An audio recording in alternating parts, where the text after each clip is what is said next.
আলোচিত সমালোচিত অভিনেতা শাকিব খান। পর্দার রসায়ন থেকে বাস্তব জীবনের রসায়নে যেন একটু বেশিই পটু তিনি। কেননা যেখানে অন্যান্য তারকারা নিজের প্রেম গোপন রাখতেই হিমশিম খান, সেখানে শাকিব একের পর এক স্ত্রীবাচ্চা আড়ালে রেখেই বিয়ের জন্য নতুন পাত্রী খোঁজার ঘোষণা দেন হাসিমুখে। মূলত ক্যারিয়ারের শুরু থেকেই সব প্রেম, বিয়ে ও সন্তানের বিষয়টি বরাবরই গোপন রেখেছেন বাংলা স্বঘোষিত এই কিং খান।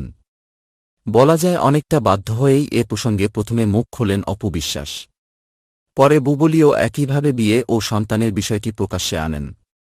তবে সব বাধ্যবাধকতা আর চাপের মধ্যেও কিভাবে শাকিব খান এত ফুরফুরে মেজাজে থাকেন, এমন প্রশ্ন আসার আগে উল্টো শাকিবই বিয়ে ও সন্তান গোপন রাখার বিষয়ে অপু বুবুলির প্রতি প্রশ্ন রেখেছেন।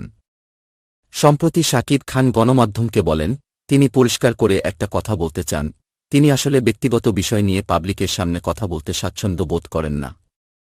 তাই নিজে এসব বিষয় গোপন রেখেছিলেন। কিন্তু তিনি তো অপু কিংবা বুবুলিকে বিষয়টি গোপন রাখতে বলেননি।